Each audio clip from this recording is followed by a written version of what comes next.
Okay, we are on chapter 6 of Number the Stars. Is the weather good for fishing?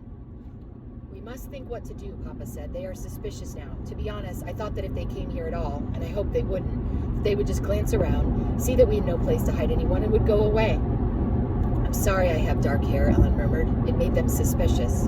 Mama reached over quickly and took Ellen's hand. You have beautiful hair, Ellen, just like your mama's, she said. Don't ever be sorry for that. Weren't we lucky that Papa thought so quickly and found the pictures? And weren't we lucky that Liz had dark hair when she was a baby? It turned blonde later on when she was 2 or so. In between, Papa added, she was bald for a while. Ellen and Anne-Marie both smiled tentatively. For a moment their fear was eased. Tonight was the first time Anne-Marie realized suddenly that Mama and Papa had spoken of lies. The first time in 3 years. Outside, the sky was beginning to lighten. Mrs. Johansson went to the kitchen and began to make tea. I've never been up so early before, Anne-Marie said. Ellen and I will probably fall asleep in school today. Papa rubbed his chin for a moment, thinking. I think we must not take the risk of sending you to school today, he said. It is possible that they will look for the Jewish children in the schools. Not go to school? Ellen asked in amazement. My parents have always told me that education is the most important thing. Whatever happens, I must get an education. This will only be a vacation, Ellen.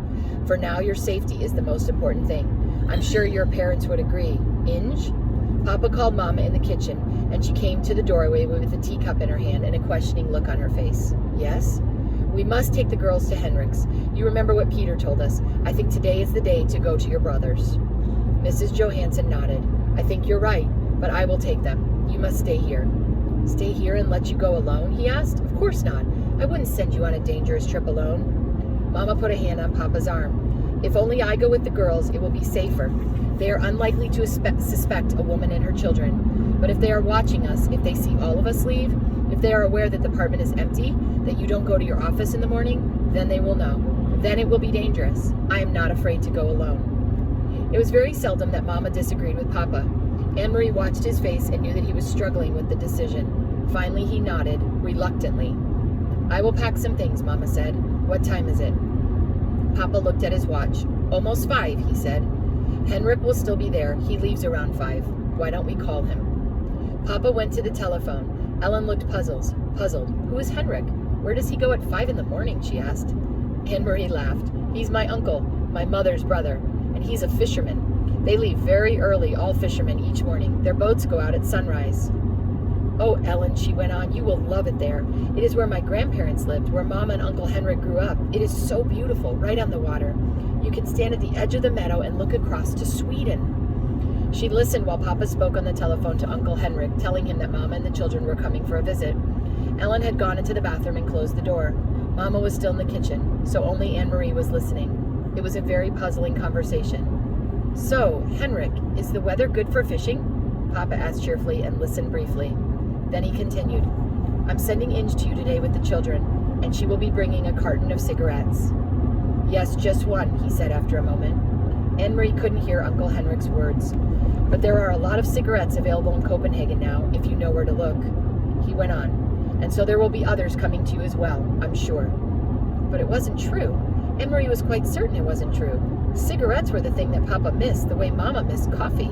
He complained often. He had complained only yesterday that there were no cigarettes in the stores. The men in his office, he said, making a face, smoked almost anything. Sometimes dried weeds rolled in paper, and the smell was terrible. Why was Papa speaking that way, almost if he were speaking in code? What was Mama really taking to Uncle Henrik? Then she knew. It was Ellen. The train ride north along the Danish coast was very beautiful. Again and again they could see the sea from the windows. Anne-Marie had made this trip often to visit her grandparents when they were alive. And later, after they were gone, to see the cheerful, sun-tanned, unmarried uncle whom she loved. But the trip was new to Ellen, who sat with her face pressed to the window, watching the lovely homes along the seaside, the small farms and villages. Look, Anne-Marie exclaimed, and pointing to the opposite side, it's Klampenborg, and the deer park. Oh, I wish we could stop here just for a little while. Mama shook her head. Not today, she said. The train did stop at the small Klampenborg station, but none of the few passengers got off. Have you ever been there, Ellen? Mama asked. But Ellen said no. Well, someday you will go. Someday you will walk through the park and you will see hundreds of deer, tame and free. Kirsty wiggled to her knees and peered through the window. I don't see any deer, she complained. They're there, I'm sure, Mama told her. They're hiding in the trees. The train started again. The door at the end of their car opened, and 2 German soldiers appeared. Anne-Marie tensed. Not here, on the train too. They were everywhere. Together, the soldiers strolled through the car, glancing at passengers, stopping here and there to ask a question. One of them had something stuck in his teeth. He probed with his tongue and distorted his own face. Anne-Marie watched with a kind of frightened fascination as the pair approached. One of the soldiers looked down with a bored expression on his face. Where are you going? He asked. Galeji. Galeji, I'm going to guess is how it is. Gillelegee. E-J-E. Galeji, Mama replied calmly. My brother lives there. We are going to visit him. The soldier turned away and Anne-Marie relaxed. Then without warning, he turned back. Are you visiting your brother for the New Year? He asked suddenly. Mama stared at him with a puzzled look. New Year, she asked. It's only October.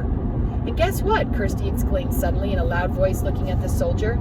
Anne-Marie's heart sank and she looked at her mother. Mama's eyes were frightened. Shh, Kirsty, Mama said. Don't chatter so. But Kirsty paid no attention to Mama as usual. She looked cheerfully at the soldier, and Anne-Marie knew what she was about to say. This is our friend Ellen, and it's her New Year. But she didn't. Instead, Kirsty pointed at her feet. I'm going to visit my Uncle Henrik, she chirped, and I'm wearing my brand new, shiny, black shoes. The soldier chuckled and moved on. Anne-Marie gazed through the window again. The trees, the Baltic Sea, and the cloudy October sky passed in a blur as they continued north along the coast. Oy, oy, oy, that was nerve-wracking. Smell the air, Mama said when they stepped off the train and made their way to the narrow street. Isn't it lovely and fresh? It always brings back memories for me. The air was breezy and cool and carried the sharp, not unpleasant smell of salt and fish. High against the pale clouds, seagulls soared and cried out as if they were mourning. Mama looked at her watch. I wonder if Henrik will be back yet, but it doesn't matter. The house is always unlocked. Come on, girls, we'll walk. It isn't far, just a little under 2 miles, and it's a nice day. We'll take the path through the woods instead of the road. It's longer, but it's so pretty. Didn't you love the castle when we went through Helsinger, Ellen? Kirsty asked. She had been talking about Kronborg Castle ever since she had seen it, sprawling massive and ancient beside the sea from the train. I wish we could have stopped to visit the castle. Kings live there, and queens. Anne-Marie sighed in exasperation with her little sister. They do not, she said. They did in the old days, but there aren't any kings there now. Denmark only has 1 king, and he lives in Copenhagen. But Kirsty had pranced away, skipping along the sidewalk. Kings and queens, she sang happily. Kings and queens. Mama shrugged and smiled. Let her dream, Anne-Marie. I did the same when I was her age. She turned, leading the way, along a twisting street, heading toward the outskirts of the village. Things have hardly changed here since I was a little girl, she said. My Aunt Gitty lived there in that house, she pointed, and she's been dead for years, but the house is the same. She always had wonderful flowers in her garden. She peered over the low stone wall and looked at the few flowering bushes as they passed the house. Maybe they still do, but it's the wrong time of year. There are just a few chrysanthemums left. And see, over there, she pointed again, my best friend. Her name was Helena. She lived in that house. Sometimes I used to spend the night with her, but more often she came to my house on the weekends. It was more fun to be in the country. My brother Henrik always teased us, though, she continued with a chuckle. He told us ghost stories and scared us half to death. The sidewalk ended and Mama turned onto a dirt path bordered by trees. When I walked each morning into town for school, she said, my dog followed me this far, and at the end of the path he turned and went back home. I guess he was a country dog and didn't like the town. And you know what? She went on smiling. I had named him Trofast, faithful. And it was just the right name for him because what a faithful dog he was. Every afternoon he was always right here waiting for me to return. He knew the right time somehow. Sometimes as I come around this bend even today, I feel as I might come upon Trofast, waiting still with his tail wagging. But the path was empty today. No people, no faithful dogs. Mama shifted the bag she was carrying from one hand to the other, and they walked on through the woods until the path opened to a meadow dotted with cows. Here the path skirted the edge of the field along a fence, and beyond it they could see the gray sea, ruffled by wind. The breeze moved through the high grass. At the end of the pasture they entered the woods again, and Anne-Marie knew they would soon be there. Uncle Henrik's house was in a clearing beyond these woods.